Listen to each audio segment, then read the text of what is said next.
As we all know, rheumatology is an emerging and exciting branch of medicine which is catching up in our country now, and I think it still remains one of those clinical branches where a lot of diagnosis still relies on our clinical findings, and therefore it would be a good idea for our students to have a visual image of how these rheumatic diseases can present. So I'll start with the first speaker. May I invite Dr. Ghanshyam for his talk on MSK pain and arthritis.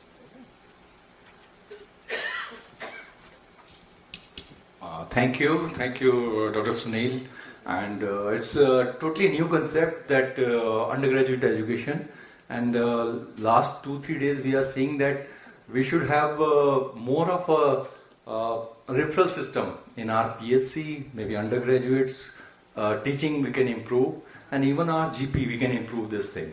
So I don't think there's much of a UG students here, but it is a recording session, and most of the audience is a learned one. Maybe my slides will be slightly very basic, but still, as the work which has been given to me, I will try to complete it in time.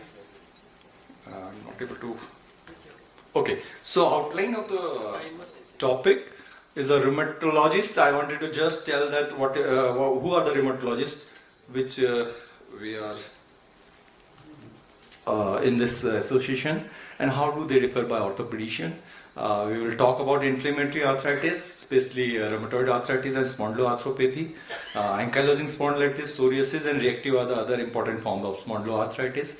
We will talk about few slides on JIA, and followed by septic arthritis, osteoarthritis, osteoporosis, low back pain. There are 10 to 12 topics which has been given by our organizing chairperson, Dr. Thanda.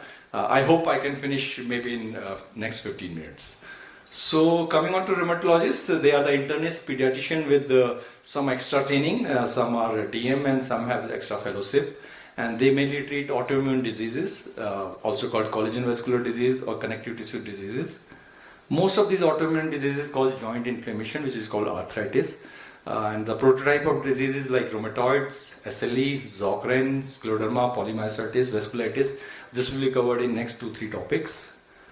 Coming on to what are the common diseases which we see in rheumatology. Osteoarthritis is the most common thing. Almost 50% above the 45 years of age. If you go to 75, it goes up to 40 to 50%. And gout is one of the second important cause of arthritis. Almost 2% of the population, especially Western countries, followed by rheumatoid, psoriatic, and lupus. This diagram gives you a more view that how majority of diseases are osteoarthritis, and which is a degenerative disease, followed by crystal arthritis or rheumatoid arthritis. And nowadays in India, chikungunya arthritis or viral arthritis is also important cause. Coming on to the prototype of disease, rheumatoid arthritis. RA is an autoimmune disease of unknown etiology. Classical finding is bilateral symmetrical. Predominant small joints of hands are involved, and sometimes it may be an erosive disease. And it can cause systemic manifestation in the form of involvement of the skin, maybe nerves, maybe lungs also involved in the form of ILD or interstitial lung disease. This is a pattern of joint disease, especially severe disease. You can see these specific deformity. For diagnosis or early RA, you don't find these findings, but in Indian setting, you do find patients who are never treated and they have such a severe deformity, like a botanier deformity where there's a hyperextension of the DIP joint. There's a swan neck deformity in which there's a flexion of DIP joint, and botanier is like buttonhole type of deformity you can see here. And there's a radial deviation of the wrist. Sometimes there may be jet deformity of the thumb and ulnar deviation.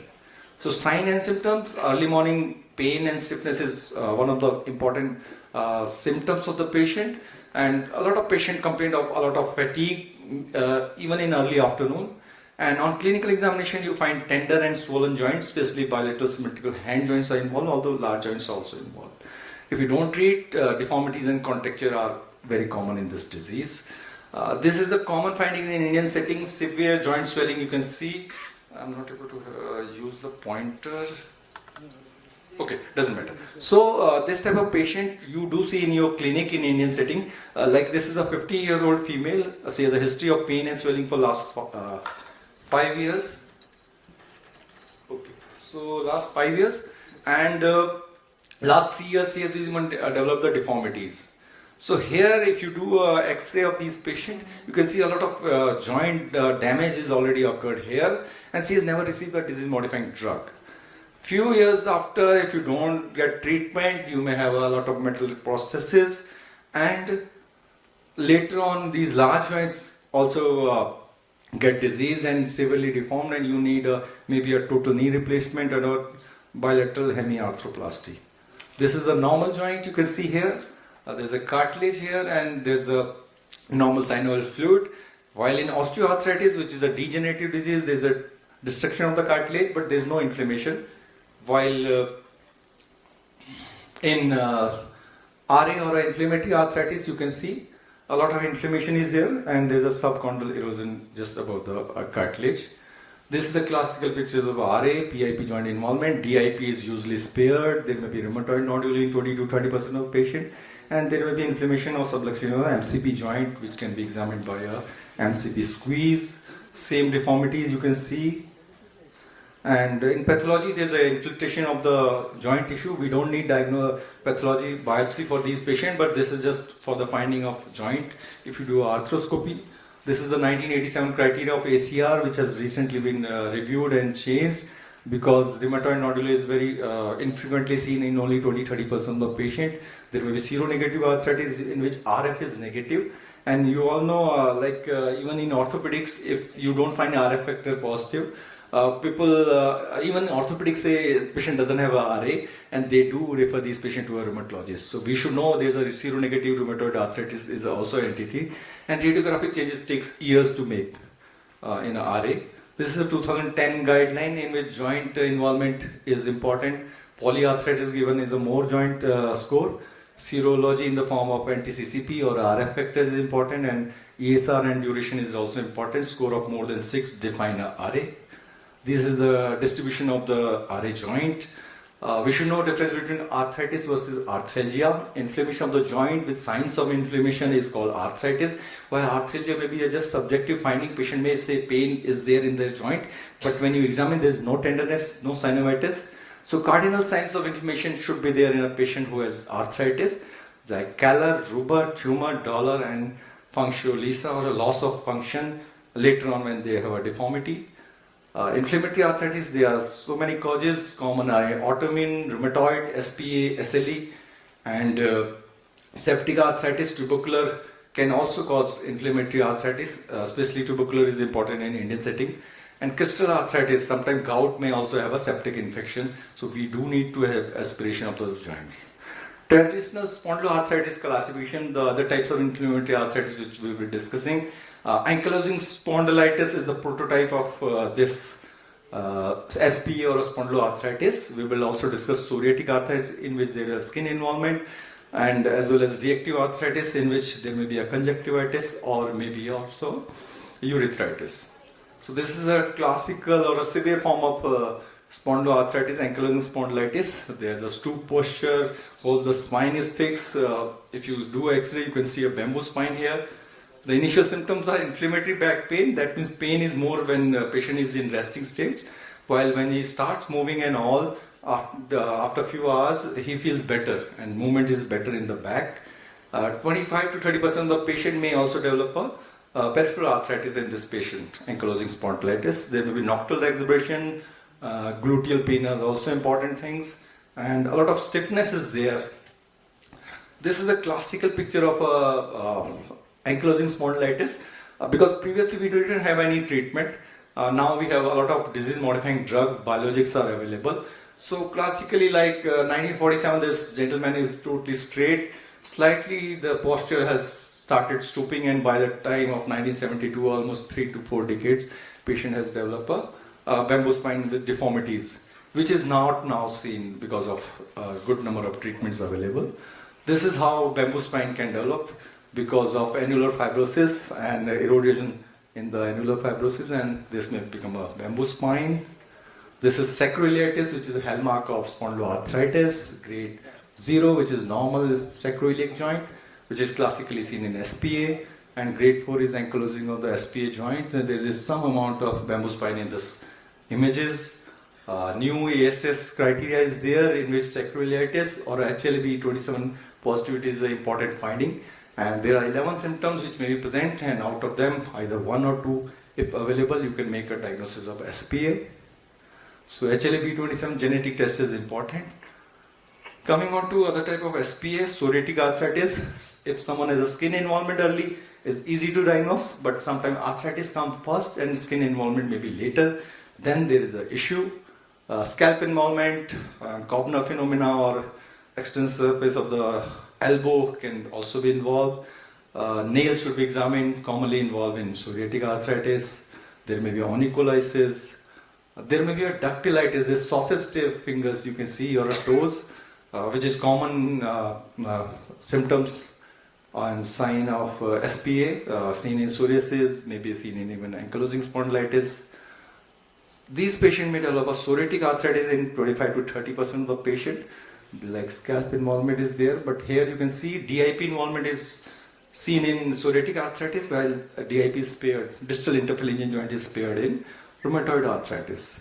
These are the scaly papular lesion over the legs in this patient. There may be enthesitis, insertion of the enthesis or a ligament may have inflames. There's Achilles tendonitis is there. And you should see in hidden places where psoriasis may be there. Gluteal lesion, near the umbilicus, behind the ears are the important findings. Some X-ray may also help you in diagnosis of psoriatic arthritis. You can have a DIP erosions may be there. There may be a pencil deformity like here in a thumb. Sacroiliac joint involvement may be there in these patients.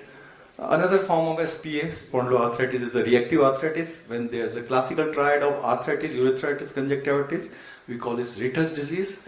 Otherwise, sometimes there may be just joint involvement in the form of additive joint involvement. One joint is involved, followed by another joint, and it's keep on. And sometimes it's also we have a oligoarthritis presentation, and sometimes polyarthritis, and rarely there may be presentation in the form of asymmetrical involvement is important if you have a differential as a rheumatoid arthritis. This is one of our patient who came with arthritis. He has urethritis also, and there was a skin lesion, papular lesion all over the skin. Nail changes were there, even biopsy was there, and dermatologic consultation was taken, and a diagnosis of Ritter's disease was made. This patient, dactylitis was also there. He was treated with biologics, adalimumab, and within 1 month he was totally able to walk, because while he came, he was not able to even, he came in stretcher. So these drugs are very effective, although the skin lesions improve within 1 month of adalimumab 2 injections. And septic arthritis, most commonly they present as a monoarthritis, short duration acute. I will request our chairperson just let me know when the time is over. I will just finish with the finding. I think a minute or two. Okay, only a minute. So septic arthritis most commonly present as a monoarthritis, and there are symptoms of fever, pain, and inflammatory arthritis. GIA, there are 6 types of GIA. Oligo-GIA, less than 4 joint. Poly-GIA, there are 5 joints. Systemic GIA, there's a lot of fever may be there, and followed by rash and joint involvement may be there also.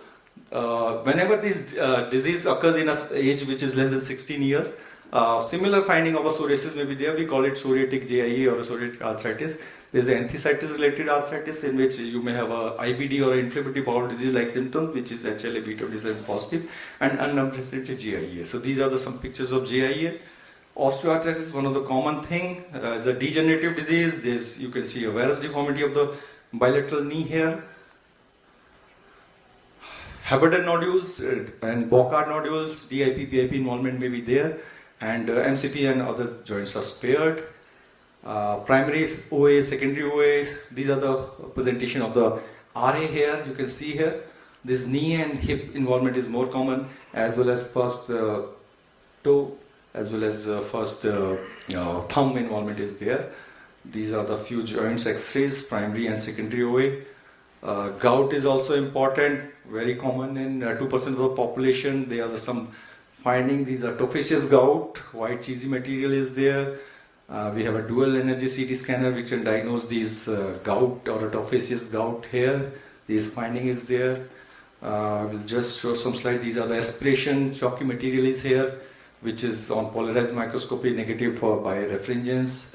Low back is very common, and these are the red flag sign where you need an imaging or a MRI finding. History of trauma, unpleasant weight loss, more than 50 years, history of cancer is there, or patient who is more than 70 years of age, any neurologic finding. And these are some of the tubercular spine. Port spine may present as a backache. There may be a chordoicoina due to a metastasis. There may be a multiple myeloma which can cause backache. Dr. Ghanshyam, I would request. I will just last concluding slides. These are some of the DEXA scan finding. These are the monoarthritis, typical of septic.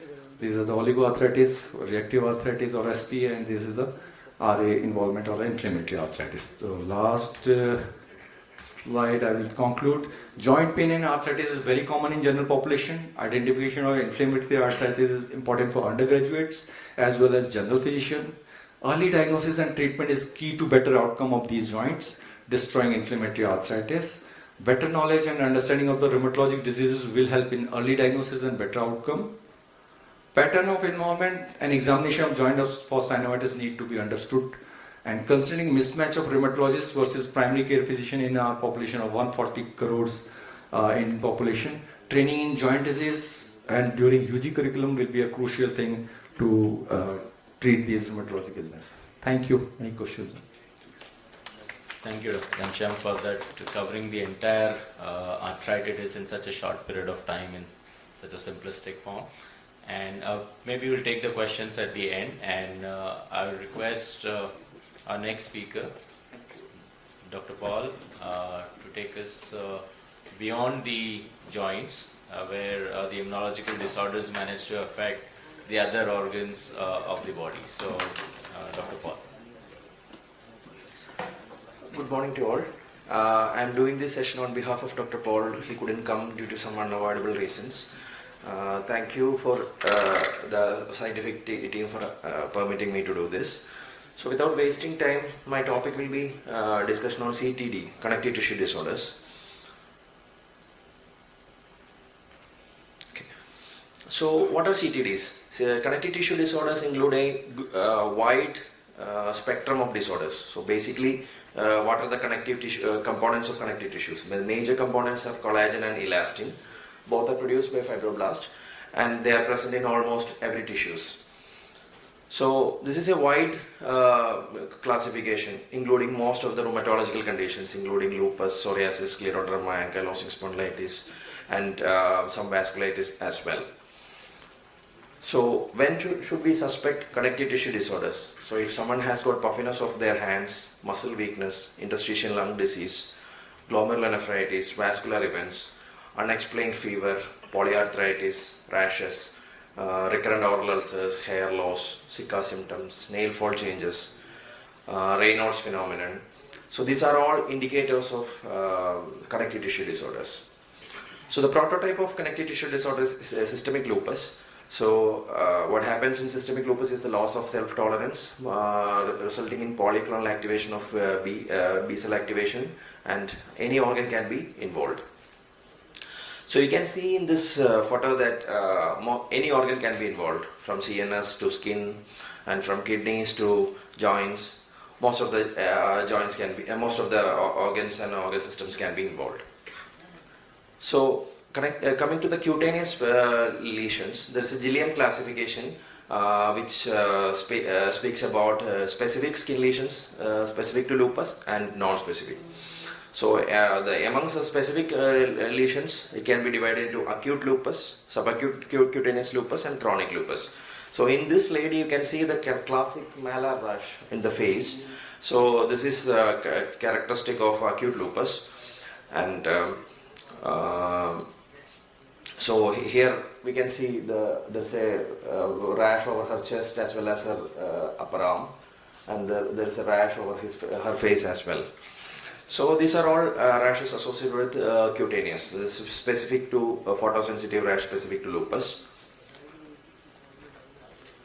So here you can see there is a rash over her face as well as some hair loss, and there are some chronic lesions over the scalp.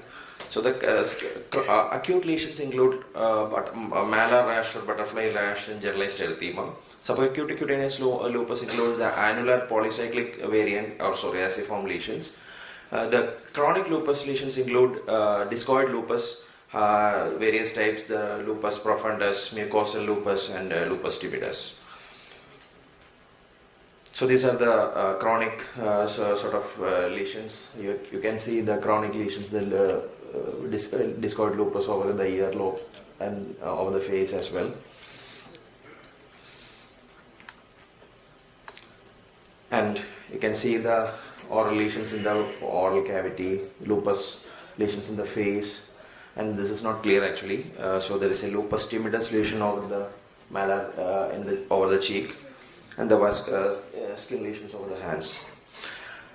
Interestingly, you can see the area involved. It has paired the joints, and it has involved the area between two joints. So the skin over the joints is characteristically paired in lupus, which gets involved in other condition called dermatomyositis.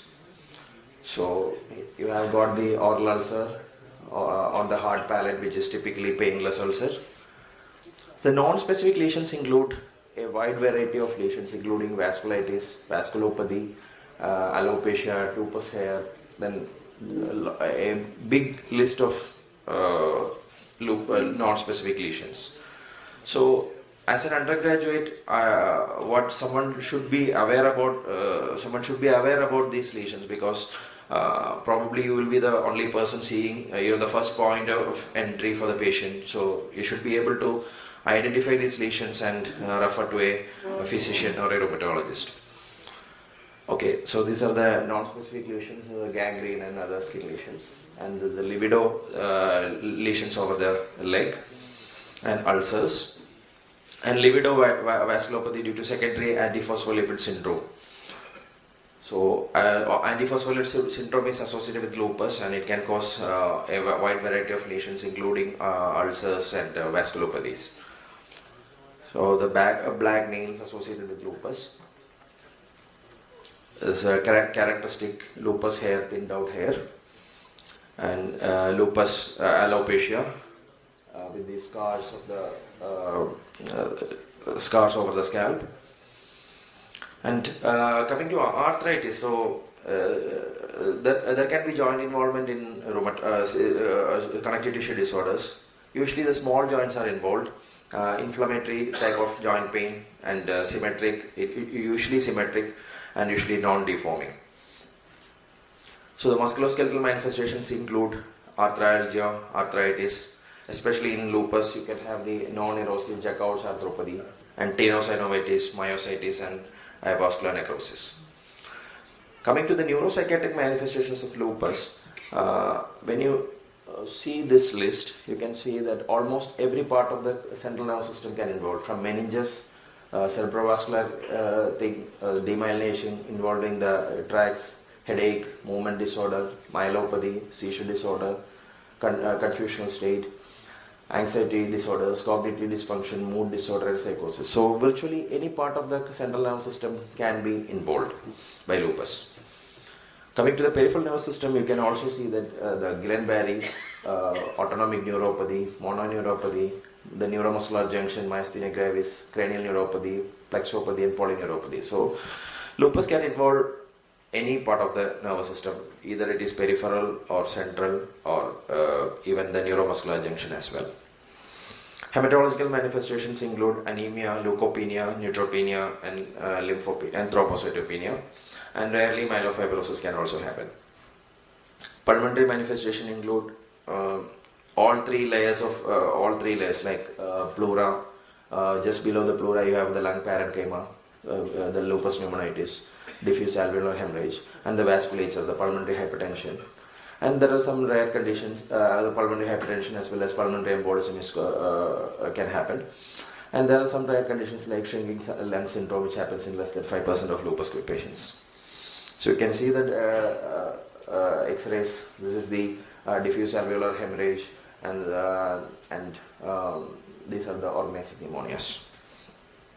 Coming to cardiac involvement, most common involvement is pericardial effusion and myocarditis, and all three layers of heart, pericardium, endocardium, can be involved. So the pericardial effusion, myocarditis, conduction system abnormalities, and the valvular involvement can happen. like limb and sac endocarditis. And eye involvement, you can have all the retinal hemorrhages and the hypertensive changes in the retina. And coming to the GA involvement, you can have the lupus vasculitis or the GA vasculitis, the thickened bowels taking the contrast. So going to the criteria, this was the old criteria for SLE, which we learned during our MBBS days, the malar rash, discoid rash. Later the SLICC criteria came, so you just need to know about the various criteria, and recently they have updated the ACR criteria in 2018. Coming to the next condition is the Sjogren's syndrome. This is an autoimmune condition characterized by lymphocytic infiltration of the salivary glands and exocrine glands producing dryness. So apart from the glandular involvement, it can have some other involvement of extraglandular manifestations as well. So you can see the dry mouth, dryness of the mouth, the caries teeth. The caries teeth at the young age is a characteristic feature of Sjogren's.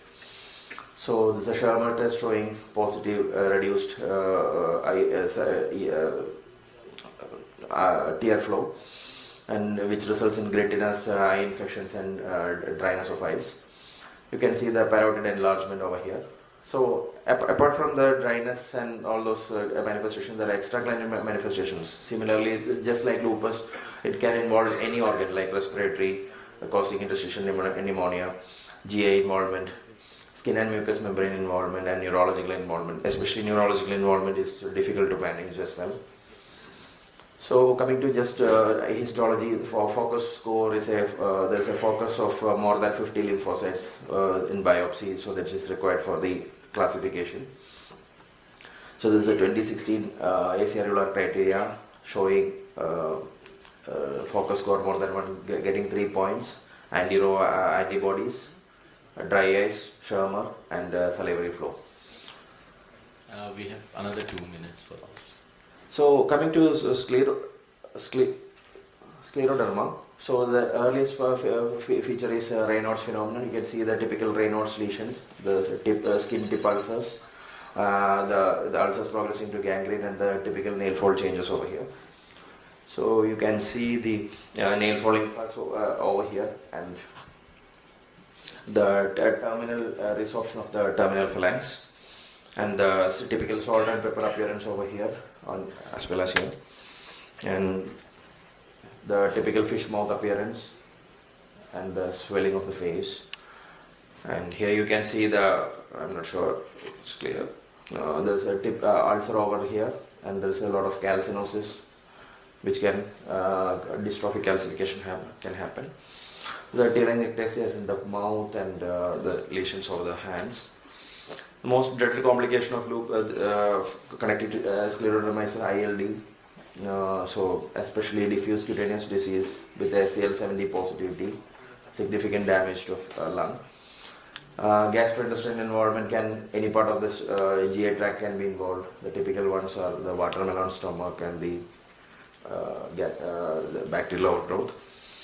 The musculoskeletal involvement, inflammatory myositis, fibrosis of the muscles, tendon friction ribs, and arthralgias. Cardiac involvement, usually rare, but it is a poor prognosis. Most common thing is conduction abnormalities. From myositis, so this is, I am not going to the criteria in detail. So there are a lot of antibodies. The antibodies are coming in a big way.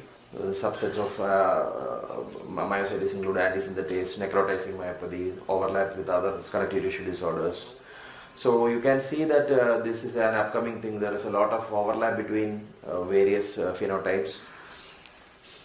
And this is the typical Gautam's papules over the extensor aspect of hand, and the rash over the extensor aspect, the shawl region. V region, the calcinosis lesions over the tip of elbow, the nail folding fox, lesions over the extensor aspect, and the skin lesions over the vasculitic lesions over the axilla. And this is the typical rash of the antisynthetase syndrome, the mechanic's hand. You can see the radial aspect of first finger, second finger, you can see the mechanic's hand. and there's the hiker's toe. This is equivalent to the mechanic's hand in the lower limb, and ILD. I request you to conclude. Sorry for the, I couldn't finish it. Can I run through the slides quickly? Yeah, sure. So there's a lesions of MCTD with ILD, and if the no criteria fulfill this undifferentiated and multiple criteria as undifferent overlap syndromes, and APS, deep vein thrombosis, arterial thrombosis, strokes, and obstetric morbidity, multiple abortions, premature birth before 34 weeks. So the lab criteria as well as clinical criteria. The lab criteria include 3 antibodies: lupus anticoagulant, anticardiolipin, and beta-2-GP1 with an clinical criteria, and pregnancy morbidity. So the treatment depends upon the organ involvement, diagnosis. For mild conditions, we use sun protections and antimalarials and this thing. For moderate conditions like arthritis, we need some more potent medications like prednisolone, azathioprine, mycophenolate. And if someone is having severe involvement like renal involvement, cerebral features, life-threatening conditions, we need more powerful medications like cyclophosphamide or plasmapheresis, rituximab, and IVIG. Thank you. Thank you so much for this lucid presentation, full of clinical images. Thank you. Thank you, sir. So we move on to the next talk, which is on vasculitis by Dr. Dhanveer from Delhi. May I request you to... Good morning. Thank you, Chairperson, for kind introduction. And myself, Dr. Dhanveer. My science topic is slideshow on vasculitis.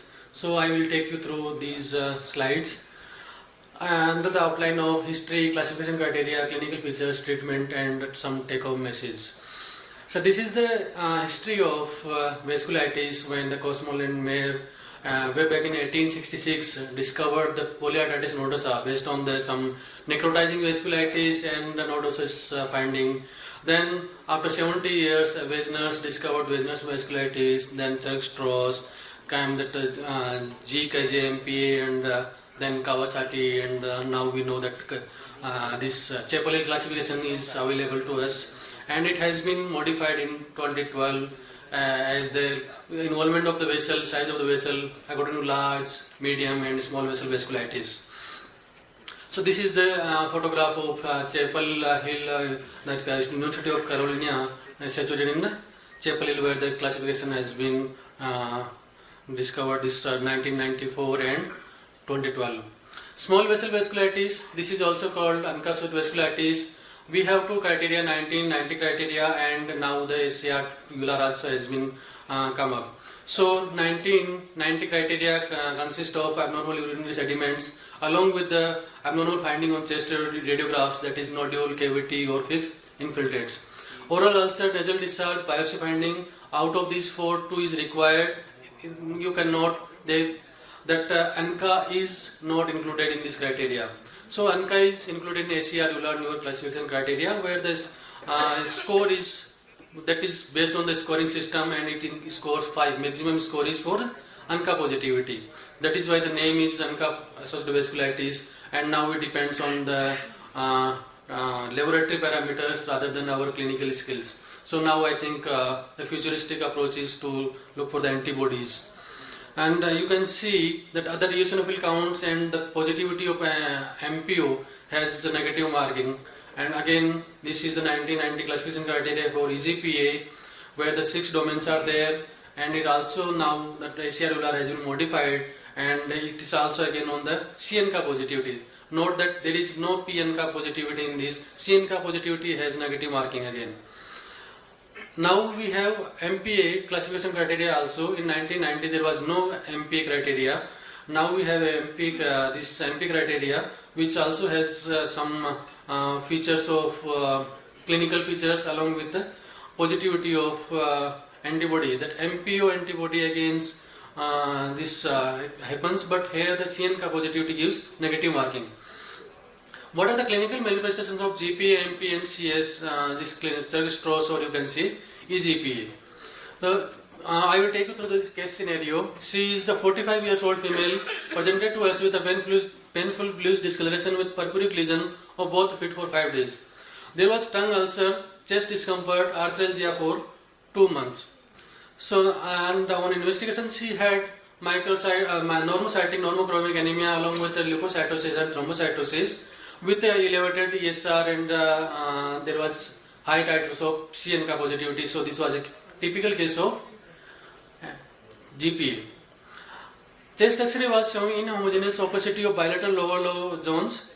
On CT it was confirmed that there was a alveolar infiltrate suggestive of DH.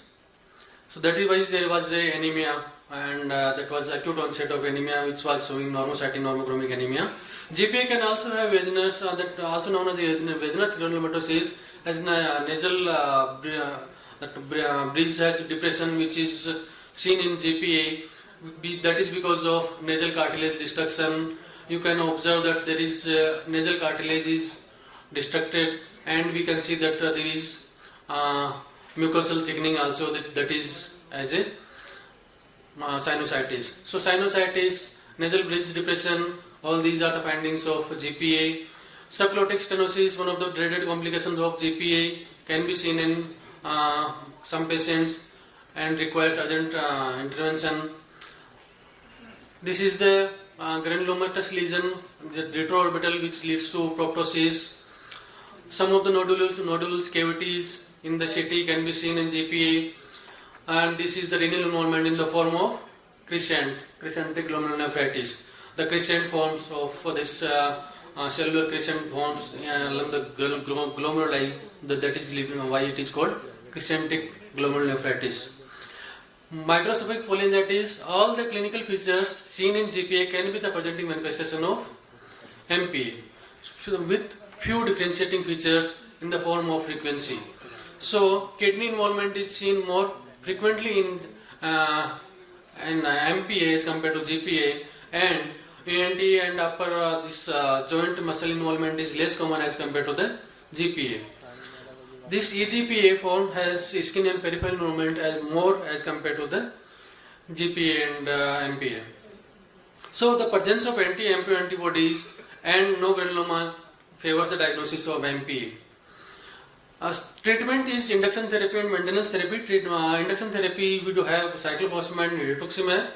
Maintenance we have azathioprine, rituximab, and this steroid, along with the steroid sparing is our weapon has been discovered now. Cyclophosphamide also can be used as a maintenance therapy, but and one more thing, we have to use these as a long term as compared to the short term to prevent the relapses. Polyarteritis nodosa and DADA2, these are the medium vessel vasculitis. Polyarteritis nodosa, as we have discussed, that this is the first vasculitis which has been discovered. It is a primary systemic medium vessel vasculitis. DADA2 is a deficiency of adenosine deaminase 2 leading to monogenic vasculitis syndrome, and this is the vasculitis where we have life-threatening ischemic and hemorrhagic stroke more as compared to the polyarteritis nodosa. Some of the other differentiating features are familial origin, younger onset, and less response to treatment therapy is indicating that the patient can have DADA2. So this is the patient of polyarteritis nodosa who was presented with gangrene and with the therapy has improvement.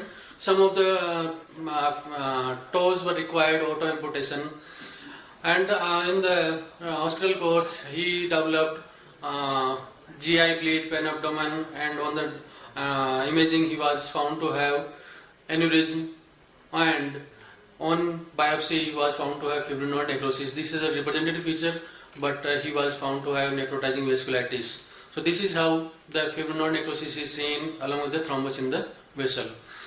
Treatment of this remains along with the, as per the unconscious vasculitis, most of the polyarteritis nodosa requires this life-threatening organ damage is there, then requires the treatment of cyclophosphamide or rituximab.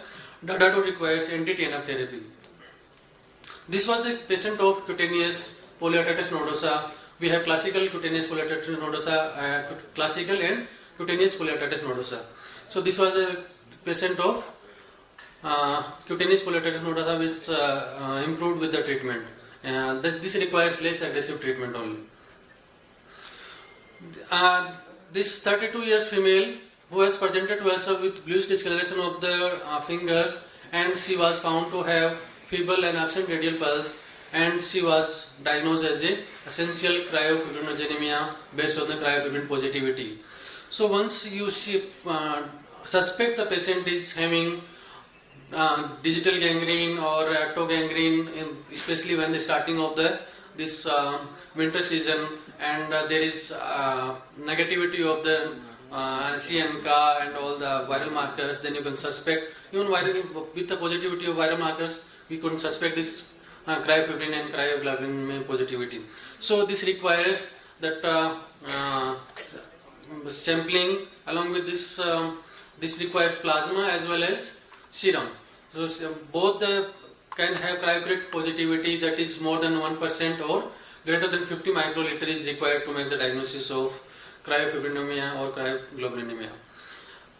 Giant cell arteritis, we can have headache and the tenderness or unilateral tenderness of the patient can present in that way, or loss of vision, and we can have weight loss, fever, fatigue, visual symptoms in the jaw claudication also can be seen. On the clinical examination, we can have temporal artery abnormality along with the prominent and enlarged temporal artery. Absent temporal pulses can also be seen, and scalp tenderness is one of the findings along with the high ESR. Imaging can show halo sign, that is edema of the temporal artery. Along with the biopsy can show some of the internal elastic lamina changes, with the remaining lumen can get obstructed by the thrombus. So treatment, again the steroid and steroid sparing therapy as methotrexate, tocilizumab, and these can be used. Anti-TNF is not at all effective in GCA. Takasu arteritis, this is the aorta arteritis, where we can find that this is a pulseless disease. Sometimes as a pulseless patient can present without any symptoms, which can be discovered incidentally, and sometimes we can find with the symptoms as a arm claudication and fever, all these things, and some jaw claudication, loss of vision also. So this is classified based on the angiographic finding. We have type 1, that is just arch of the aorta is involved. Ascending and arch of the aorta is type 2, and type 3 is ascending, descending and abdominal aorta, and abdominal aorta only is type 4, and everything is involved, that is type 5. So this is a newer classification criteria, just now has been published, and our Dr. Danda is also involved in this US study, where we can see that patient who, this is a classification criteria again. The classification and diagnostic criteria remains different. Diagnosis still remains on the clinical diagnosis only. This classification means to generate the homogeneous patient for the study purpose only. So this requires that the patient should not have any other diagnosis which can be explained with the symptoms and disease. Takasu arteritis also requires steroid along with this steroid sparing as a anti-TNF, MMF, anti-IL-6 therapy, and surgical treatment sometimes to treat the stenotic or aneurysm lesion, and some of the bypass surgery also required for the Takasu arteritis to release the stenosis. Aortic valve replacement and angioplasty also can be required sometimes. Few mimics, you can see this patient who was a chronic smoker, presented to us with gangrene and found to have sudden cut off of the abdominal aorta, infrarenal, and ultimately he required amputation, surgical amputation of both the limbs. So this was a case of Behçet's disease. And now coming to the Behçet's disease, Behçet's disease, recurrent oral and genital ulceration with some acne and skin lesions also can be there. And we have the classification criteria now that which requires based on the scoring system. And again, the patient of Behçet's can have pyoderma gangrenosum, which is very refractory to treatment.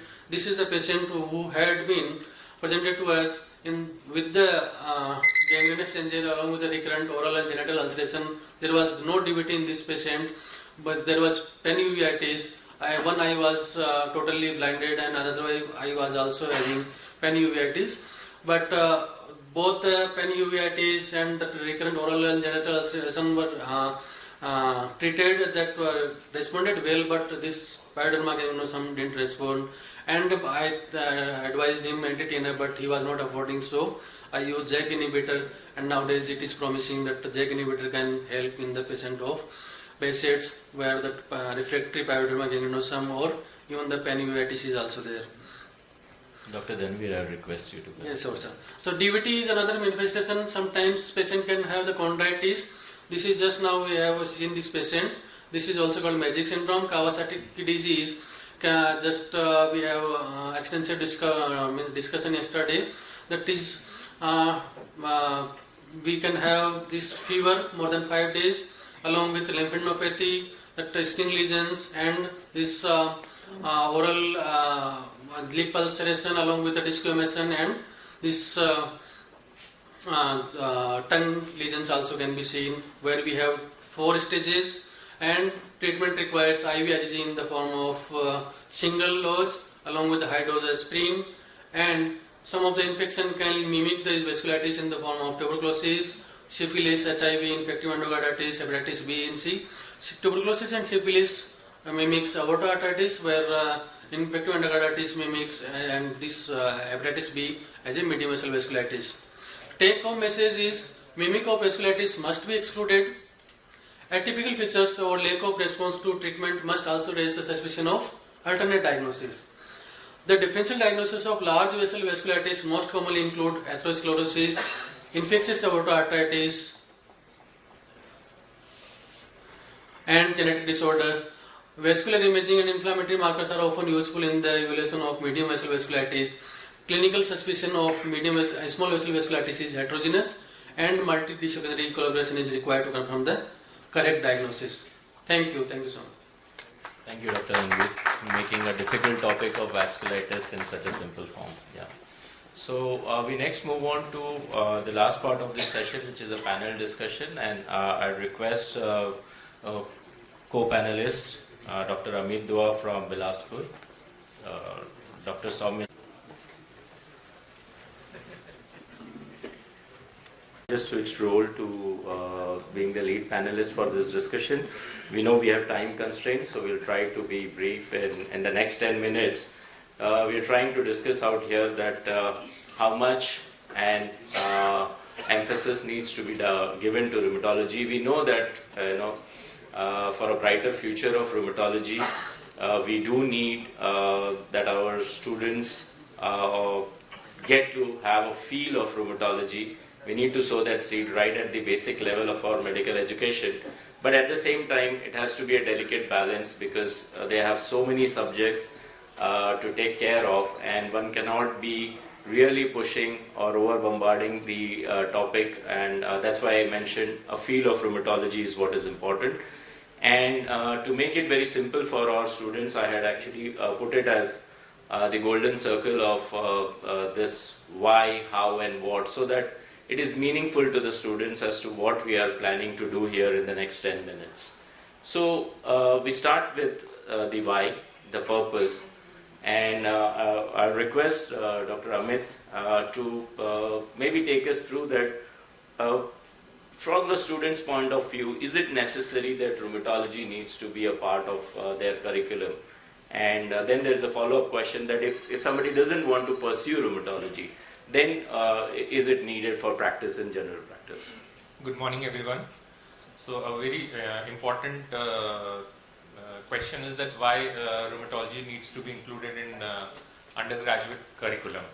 The thing is that we have a large population of around 140 crores, and the commonest problem which every physician or every doctor is facing is the musculoskeletal aches and pains. It is around 1/3 of the issue which every doctor is facing. So the need of an hour is that in the primary care center also we have to identify such complaints, and we have to address the need, and we have to make proper diagnosis. And if we can treat, we can, and otherwise we can have a proper referral system so that the patient are not misguided, and they are channelized to a proper physician who can take care of the advanced thing or treat them properly. So that because in rheumatology what is important is to identify the disease in a proper time and to take proper treatment. Because if we miss the diagnosis or if we start late, then probably the patient can have deformities which is not repairable. So we have to have a system where we can channelize our patients so that the deformity can be prevented. Even if, so we have to train the primary care physicians, which are mainly the undergraduates, so that they can identify the problem at a very early stage. Even if they are not going to practice rheumatology later also, but then also it need to be, the curriculum need to be included in undergraduate so that they can pick up musculoskeletal problem at an early stage. Thank you. It's very well put. So, Dr. Soumya, what do you think is the current status of undergraduate rheumatology training in our country? And then, of course, I would like you to elaborate on the key challenges that you see. And are we improving in any form? Yeah, definitely, sir. Good morning, first of all, everybody. The current challenge is that the status in our country is that we genuinely need a robust program in our undergraduate curriculum schedule. Like we give an example of ourselves. Earlier we used to take ANA we correlate ANA with only SLE. We means that if ANA is positive, then SLE is there. Otherwise, it's any other condition. So at that time, NMC is running after doctors. NMC is running after the number of hotels that the companies, pharmaceuticals are working. They should inculcate a strong undergraduate referral system, undergraduate training system in especially musculoskeletal diseases and musculoskeletal pathologies. We used to skip the chapters of musculoskeletal part in our courses. We used to have a paper on recent update. Why don't we have a paper on rheumatological issues? Because nearly 1/3 of these patients who are entering in our OPD, they are mainly of aches, wakes and pains, and we used to send these poor patients to psychiatric OPD. There is a different entity known as fibromyalgia, which is to be treated by specialists like rheumatologists, and we are quite able to treat them properly. We used to see the patients who are telling that we have dry mouths and aches and pains and headaches.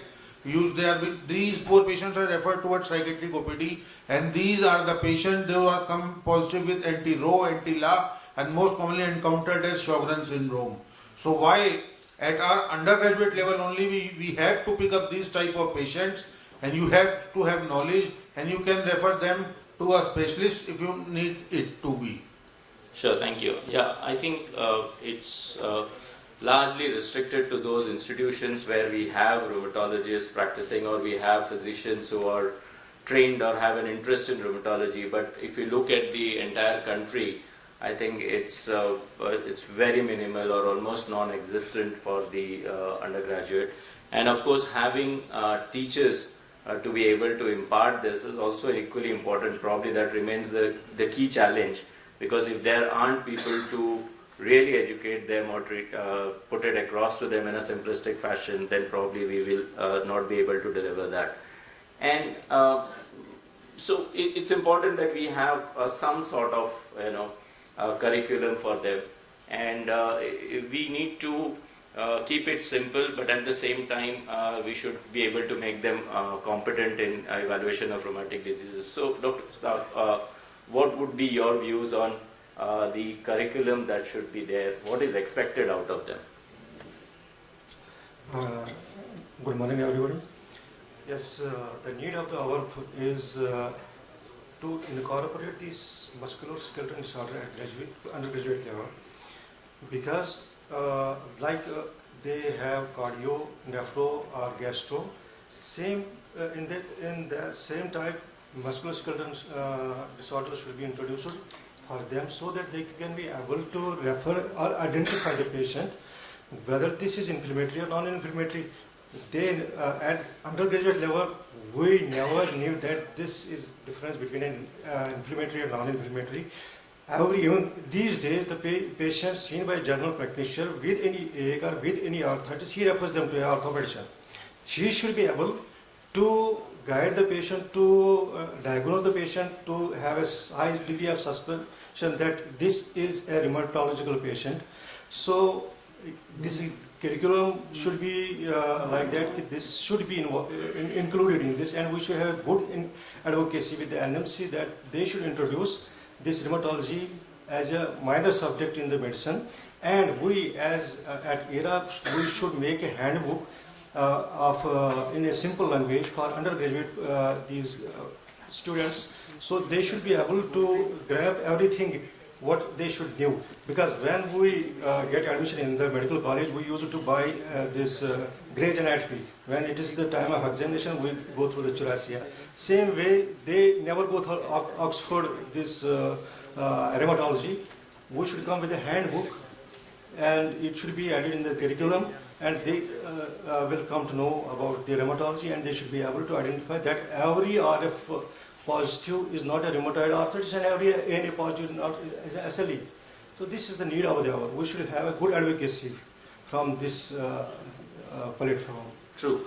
And in fact, very interestingly, ULAR had a recommendation for undergraduate rheumatology curriculum, and very simplistically they had put it under what is the basic requirement, and they mentioned that they should be competent enough to evaluate a patient with musculoskeletal disease, at least know what is articular and periarticular conditions, what is there to differentiate between an inflammatory and mechanical pain, and then they should be able to diagnose at least simple and common rheumatic diseases. That's what is important. So aseptic arthritis, a gout or osteoporosis coming to them, and this should be along with in their curriculum in the form of applied anatomy, physiology, and at the end there should also be basic lab interpretation. We're not expecting too much from them, but basic lab interpretation and basic radiology to be able to differentiate maybe a osteoarthritis from an inflammatory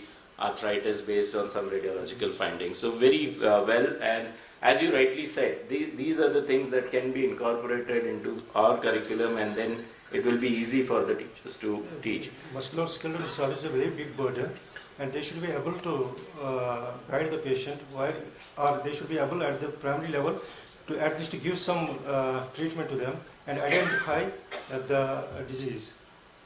This is the most important. So we have, in the interest of time, we will restrict ourselves to 2 more minutes here, because we have a follow-up postgraduate similar panel discussion coming up.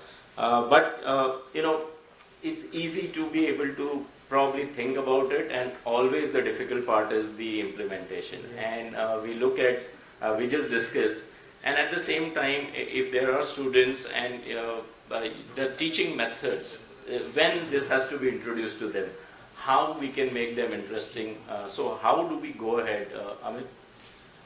Frankly speaking, in my undergraduate days, I was unaware of this separate branch of rheumatology. Means I was very ignorant, and I used to avoid those chapters like lupus and rheumatoid arthritis, and if any short notes used to come in exams, I used to skip it, because neurology and cardiology seems to be more interesting to me, and major questions are from that side. So because the focus and the distribution of the marks are not homogeneous, the undergraduates used to avoid those pages of Harrison and medicine part. This should not be there. We should have an homogeneous distribution of marks, and equal weightage should be given to the rheumatology subject as well. And more and more teachers are also has to be trained so as to teach the students in a very friendly way, and to make the system things interesting. Interesting part, moreover, I would also like to highlight that most of the people are unaware what rheumatologists are. Many MRs will enter to your clinic thinking that you are an orthopedician. This seems like that, okay, you are treating an arthritis patient, and so you must be an orthopedician. So this misconception should be removed from the mind of every common man, as well as from even the medical fraternity. Yes. Also believes that, yes, okay, yes, you are an orthopedician. So this needs to be clarified. True. The various steps are being taken so as to enlighten or to highlight what rheumatology is. The IRA is coming forward in a big way. we are observing many days like World Arthritis Day. We are also organizing the quizzes in various medical colleges. The CMEs are organized so as to prime the students that what rheumatology is basically and who the rheumatologists are. And so as to develop the interest in them so that further they can even take rheumatology as a career too. Thank you, Aman. In fact, you almost answered the next question, which was about the career guidance, about how they can get inspired and actually move on to take rheumatology in our country. So, in the interest of time, we are going to have this as a last summary slide with suggestions and recommendations for the future. And to the National Medical Council now and to IRA, of course, I think it's time that we have a subcommittee which looks into undergraduate rheumatology training, and then it sort of prepares a module, and that module can be implemented maybe in the third semester or towards when they are exposed to their clinical medicine. And the IRA has to then interact with the National Medical Council and maybe emphasize that there is a need for undergraduate rheumatology training, and then it can be part of the curriculum. And of course, for teachers in rheumatology and internal medicine, as the panel has rightly said, that we need training for them. Probably slideshows and modules will actually help the teachers also to make it effective. Maybe instead of lectures, workshops, having a feel of it, interacting with the patients when they are in their rounds or in their OPDs, to be able to show these signs of rheumatic diseases would make them get a feel of rheumatology and also make it very interesting. And of course, for our undergraduate medical students, I think anything from Soumya or any last messages? Last message I want to propagate is that you, being an undergraduate student, put more and more stress on this rheumatology locomotive examination. You go through that GALS examination book or get it downloaded and avail it, and you start going through it, you will be developing definite interest in this field. It's a very lucrative field. It appears to be a very lucrative field. Sure. Krishna, any last comments? My comment is that you should go through these booklets of rheumatology, and you should be. It is a very interesting and a vast subject. When we entered in this, first when we were at postgraduate level, we knew everything. But when we opted this rheumatology, then we knew that it's a vast subject and a very interesting subject. You should come, you should learn, and we can help you. Anytime, you are most welcome. So with this, I thank all the panelists for their thoughts, and I think this has been a good discussion, and I hope that this can inspire our students and make them competent first contact physicians, refer early, pick up early, and then they may get inspired to take up rheumatology as a career in the future. I thank you all, and with this we close this session as well, and I invite Dr. Rao and I think Dr. Aman for the next session. Thank you. Thank you. Opportunity for the organizers. I think we've had the scene set very well with undergraduate training and where is rheumatology. And we're going to move to the next stage of postgraduate training in rheumatology. And it's good to see a lot of postgraduates who have come for the quiz today. And I'm Venkat Chalam, one of the consultant rheumatologists from UK, and I head the national training program for UK, and I'm going to sort of work with my co-panelist here to try and sort of briefly, in the time available to us till 10:30, before we start the quiz, to see what is the exposure of rheumatology to trainees in India when they're doing their MD, and what we can learn from what happens in UK. Okay? I'll ask Dr. Hari Krishnan, who's a faculty in a medical college in Kottayam, to try and sort of, I think we can have the slides later. We'll try and sort of this. So to try and sort of tell his experience for students, and then we want to try and have this as an interactive session, not a didactic lecture. So we want the MD-PGs to try and say what exposure they've had to rheumatology and see how we can change this to try and increase the number of rheumatologists what we need. Because in this meeting, we've been talking about workforce, and we don't have enough rheumatologists in this country, about 1,200 for a population of 1.4 billion. And we need a pathway, and we need more internal physicians, internal medicine people to try and have an understanding of rheumatology. Okay? I'll ask Dr. Harikrishnan to start.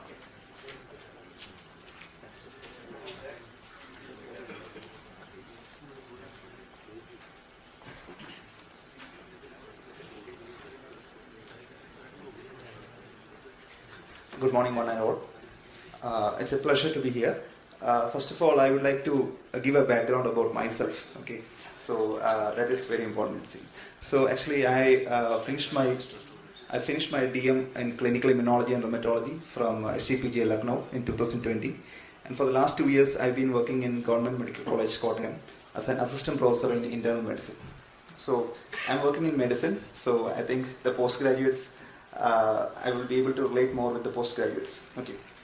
So, what happens? What is the current situation? Okay. So the current situation is best laid out by this wonderful paper which came in Journal of Association of Physicians in India. Okay.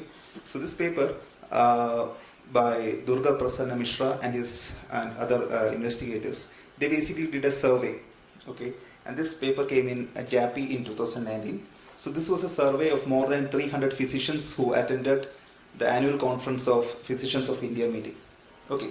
So in this survey, which had 333 physicians, okay, so they looked at the current physician exposure to rheumatology, their adequacy of training, and how confident they were. And the results were not surprising, but it is really important that we look at this paper. So almost 4/5 of the respondents felt that there is a deficiency in the undergraduate training and exposure in rheumatology, and around 70% felt there is inadequacy in rheumatology exposure, even at the postgraduate level. So when it comes to dealing with rheumatological diseases, on a scale of 0 to 10, the physicians rated as 6 out of 10 in terms of their confidence in managing rheumatological diseases. So 6 out of 10 is not ideal, we know. So that is their confidence level in managing various rheumatological diseases. And what about diagnosing? They felt that at undergraduate level you are able to at least differentiate between diseases, whereas managing rheumatological diseases was difficult even at postgraduate level in the current scenario. So only 20% of the respondents felt that they were able to confidently manage rheumatological diseases. And when I mean rheumatological diseases, I'm not meaning high-fi diseases, I'm meaning day-to-day diseases that we see in the practice, like rheumatoid arthritis, osteoarthritis, gout. So that is the current scenario here. There is a lack of exposure, there is a lack of understanding of diseases, and there is a lack of training. So how can this be dealt? So that is also being covered in the survey. So they felt that there are 2 options to this. One is basically to increase the number of DM and DNB seats in rheumatology so that more rheumatologists can be trained out, or you can have a program, a short program of 6 to 12 months where the physicians are being trained at various institutes across the country where rheumatology departments are already functional. So these were the 2 suggestions put out in this paper, and I think both are wonderful ideas. So a physician who is well established, who has got keen interest in rheumatology, maybe he can be sent to a center for a 6 to 12 months training in that center, and maybe he can come back and establish a rheumatology clinic in his hospital and train the postgraduate students there to have rheumatology exposure. So what happens in my place, so we have a rheumatology clinic which I am running, and the postgraduate students, it's up to them. We don't force them. If they are interested, they can come and work in the clinic. So, but I must say it's been a discouraging experience so far because I haven't found many students who are really interested. Now, why they are not interested? The first reason is they are actually overburdened by the work in internal medicine, to be frank. So, if you see an average admission day, they have around 80 to 90 patients. So, after dealing with these patients, now if they are asked to come and see a rheumatology patient and assess the patient and assess them in a systematic scientific manner, it's difficult. They see it as an extra burden. So that is one of the reasons. So how can you mitigate this? Well, the main thing to be done is basically, if you have a postgraduate student, give him a specialized or formalized posting in rheumatology.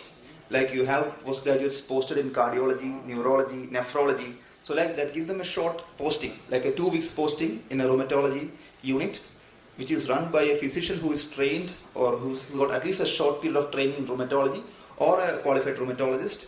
So have this postgraduate work in that clinic for at least 2 weeks continuously, where he is not doing other duties as part of his internal medicine, but is focusing only on rheumatology patients. So that can basically give him a more quality training, more quality time in rheumatology.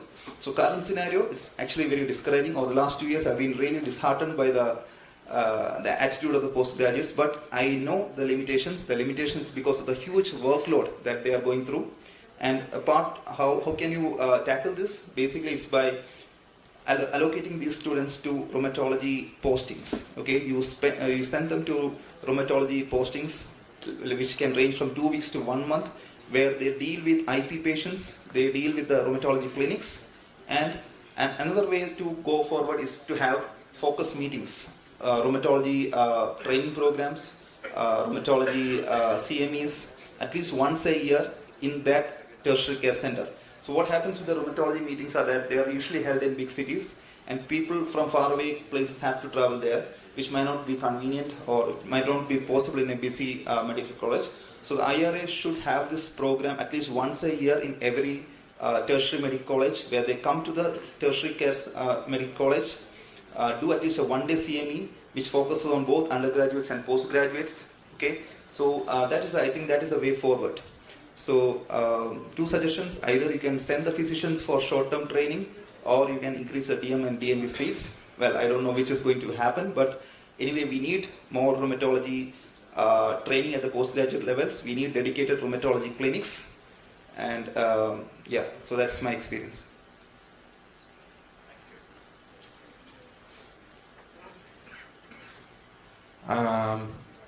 Thank you for that, the primer of this session. I'm Dr. Vijayarao from Bangalore. It's great to be co-chairing with Dr. Chalam. He was my training program director in the UK. He passed me out. So I did my MBBS from Bangalore Medical College, then general medicine and rheumatology from the UK, both in West Midlands Deanery, and completing certificate of completion of training, which is DM equivalent now by NMC. Back in India now for about 9 years, working initially 8 years in Manipal Hospital and now in my own center in Bangalore. So I've seen what happens in the UG part, but the PG level exposure of rheumatology was not great when I finished my MBBS in Bangalore Medical College, which is a tertiary government medical college in Bangalore. If I look at the UK part, every department has bunch of rheumatologists. There is a separate UG curriculum, PG curriculum. I was a UG trainer, a UG mentor, and a PG mentor as well for those who did general medicine there.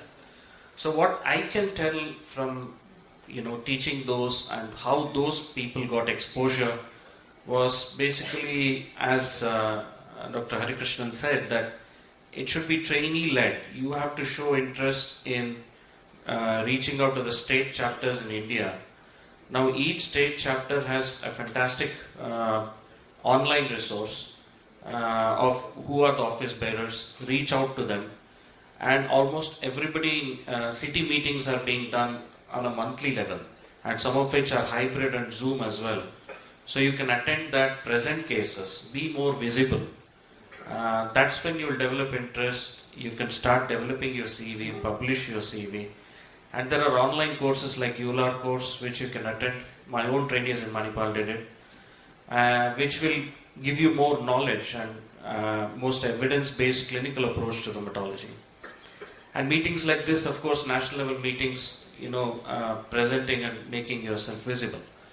But this session is all about hearing from you. So I want to know that what are the things which are running in your mind and which you want to ask the panelists.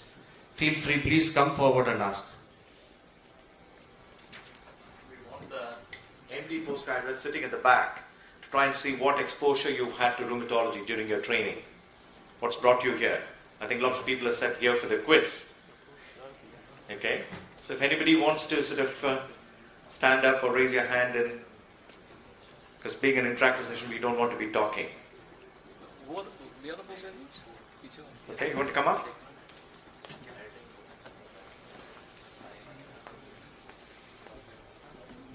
Good morning, everyone. I am Dr. Arnav Kalra from AIMS Rishikesh. I am currently a third year MD medicine resident there. So there, in the Department of Medicine, we have a rheumatologist who is my guide, Dr. Venkatesh Pai sir, and a rheumatology clinic runs in the department. So everyone who is posted in that unit, as part of their rotation, they are posted in the so one of the OPD days they do rheumatology OPD instead of the normal general medicine OPD, one of the PGs. So that is how we get the exposure, and the rheumatology cases are admitted in the unit, so we see them and we discuss with the residents. So I'm personally quite happy with the rheumatology exposure I've gotten, but I understand it's not the same everywhere. Anyone else?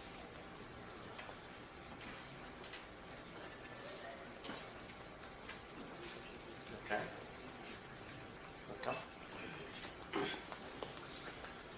Good morning, everyone. I'm Dr. Aishwarya. I'm third year MD medicine resident from MGM Medical College and MY Hospital, Indore. Sir, the rheumatology experience we have, in this patients are admitted in all 6 units, and all patients, irrespective of the system, are admitted. The rheumatologists are HOD Dr. VP Pandey sir and Dr. Sanjay Dubey sir. We have had a great exposure to rheumatology, the basic approach, how to go about a case of inflammatory arthritis, and the basic approach we have been taught. There are many seminars and workshops in our hospital also conducted for the same, and I'm really happy and glad to be a part of that program, and really looking forward to learning rheumatology. Thank you. Thank you. That's very endearing. But I think we need to sort of share this good practice in other places. Okay? As Dr. Rao mentioned, so when he was training as a sort of internal medicine trainee in UK, he was exposed to rheumatology, so he took rheumatology as a specialist. I think we can hear from Dr. Chitle, who had the same experience. He was an undergraduate from RHEUMATISM Medical College, where I was a postgraduate. So he will tell us experience of how he came into rheumatology. Can sort of share some experience about what are the opportunities, because we don't have many opportunities to train within the country. So we've got other opportunities for people who want to come to UK and to train as well.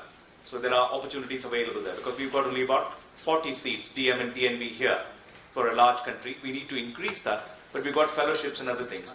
But he is involved in a fellowship in UK, so you'll briefly mention that. Thank you. Good morning, everybody. I really resonated with the panelists before. I was one of those undergraduates. I did my undergraduation in BJ Medical in Pune, and I did skip my musculoskeletal chapters when I was writing my MBBS exam. But I then went to the UK to do my post-graduation, and I trained in one of the rheumatology units at Manchester, and that's how I got interested in rheumatology. Now, I'm working as a consultant in Wrightington Hospital, and with Edge Hill University we have got a international fellow training program which I will briefly mention. This is the panel last year who came to Bangalore to interview postgraduate medical students both within surgery and in medicine. So in Wrightington, there is a postgraduate MCH and MMed program running for over 10 years in orthopedics and ENT, and we have recently joined them in rheumatology. One of my colleagues is the pathway lead, Dr. Chalaya, and Dr. Chalam here, myself, we have been in the steering group. So it is a 2-year postgraduate training program in rheumatology, which gives clinical training, as well as it has got a research component to it. And we encourage all candidates to submit their clinical and research work either at ULAR and the BSR. We select candidates at interviews who are post-MD, and who are keen to do rheumatology. They don't necessarily have to have a prior rheumatology experience. So in total, at the moment, we have had 8 candidates through this program, 4 past candidates and 4 current candidates. And this is their experience, what they got from the training program. They have mentioned that they got hands-on experience in seeing rheumatology patients. One of our trainees has gone back and has settled and taken over her father's big flourishing rheumatology practice in Hyderabad. One of the trainees have now become a consultant in rheumatology in the UK as well.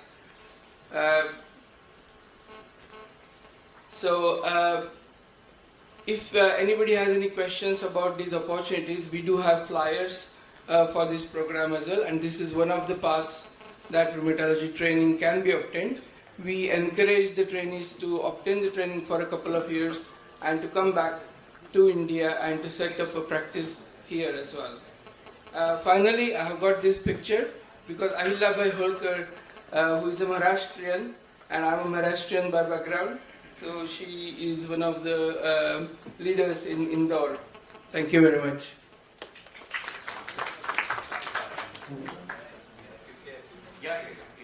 Okay, so just a couple of points more. One is regarding the exit exam pattern in the current MD curriculum. Okay, so you have 1 long case and 2 short cases. The long case is 100% neurology. The 2 short cases are basically one in cardiology and next in pulmonary medicine. Okay, so you will get a rheumatic heart disease, you will get a fibrocapillary lesion, and you will also get a paraplegia or a quadriplegia. So where is rheumatology in this? Okay, so what does the postgraduate student feel? He feels it's not needed for the exams. The students nowadays are very smart. They're not like the older generation. They know what is needed for them to clear the exams. Okay, so it's not needed at the postgraduate level. Now what about rheumatology seats? So when I was preparing in 2016, there were only 12 seats. Okay, there were 12 seats. JIPMER had 2, per year, 1 seat per session.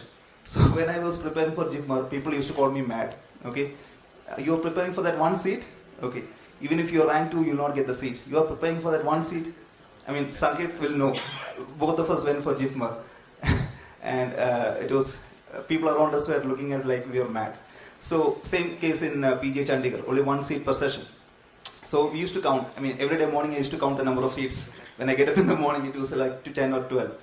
So now the seats have increased to 25, around 25, 26. But still, the seats are very less. So for a postgraduate student who is interested in rheumatology, he wants to take up a career, he looks at the number of seats, and there's a lot of discouragement from his peer group that the chances are very little that you will get rheumatology. You can have higher chance of getting cardiology, neurology. Why do you break your head on preparing for rheumatology? So basically, it's a combination of 2 things. There's no rheumatology cases kept for the exam, and there is a lack of seats. So both of these are deterring the people from preparing for a rheumatology career. DMD, I was talking about the DM seats. Some good news for them. Yeah. The seats have increased. Yeah. I think the seats will increase in this thing, but there are plenty of opportunities. I think we need to wrap up this session.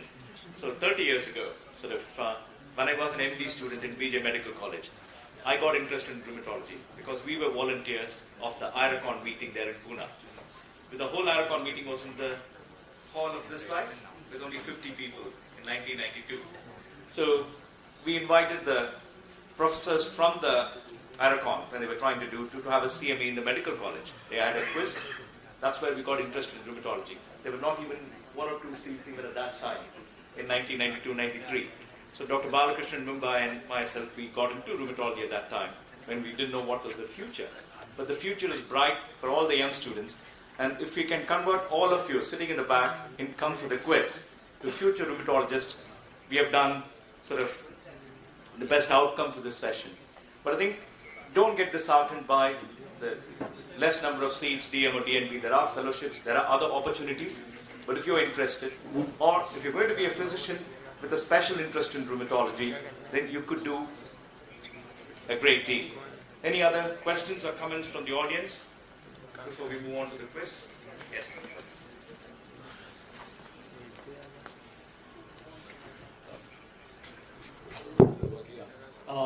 Since I am partly into training postgraduates now, I did have a fellowship, but we stopped that because the IRA voted not to continue fellowships. Despite the fact that I feel that we need fellows, because even 61 per year is just not going to be enough now. But anyway, that's besides the point. You see, it's more of a system problem in India and the first thing he pointed out very rightly is the exam problem. Since I deal with exam postgraduates, they don't have a rheumatology case. So the whole focus is to clear the MD was the focus before the NEET came in. Now we have a fresh problem, which I think Sanket he handles those. Now they have NEET, so it's all online MCQs, and so the postgraduates are actually trying not to go to the wards and reading for stuff. I mean, they have to do what they're supposed to, they'll do. But no extra efforts, and they'll just, many of them would just go and read because they are not wrong, because they want to get into that 1 or 2 seats that he's talking about. So we now have a fresh problem. That, they're confused whether spending time in the ward is going to be good enough for them, or then they will have to wait another year or so and take the entrance. And coupled with that is a problem that, as Sanket and I feel, that this whole NEET training program is all video based, online, so the touching patients is also slowly going away, the clinical skills and all of that. So the medical system in India is in a mess. Coupled with that, academic centers, I think the ones that you named, apart from that, the state level medical colleges, most of them don't even have, I never knew what a seminar was till I got into DM. I never did any seminar. You had reviews and some topics, but so I think that atmosphere is simply not there. Sure. There is no rheumatology paper, separate rheumatology paper for your for your DM entrance exam. Earlier it was like one paper on medicine and one in rheumatology. Now it's only one paper on medicine. Sure. So you don't need to separately learn rheumatology. I think there are challenges in this thing, and I think the IRA should take up this sort of increase in the workforce and getting interested. Because we have the same problem in UK. We can't fill all our seats for rheumatology. And in the MRCP, they've got questions on rheumatology, and there are short cases. There will be spotters, examination of the hand, other things. So we can change the pattern, but we have to work with the Medical Council of India, as they said for the earlier session with undergraduates, and the IRA. And I think we need to sort of look at fellowships and some sort of accreditation in this thing if you want to try and wait, because the DM, DNB are not going to be, unless somebody is committed to rheumatology, so we need to try and sort of do. And then we need to get modules. We need to start them early at undergraduate level, but to try and get all these postgraduates, because rheumatology is an expanding field, and it's an exciting time to be in rheumatology with all the new treatment advances. We could make a big difference. And here, what we need to do is to try and get early diagnosis and to have specialists who can try and provide that. Okay? If there are no other questions, I think we try and wrap the session. Thank you very much for the opportunity.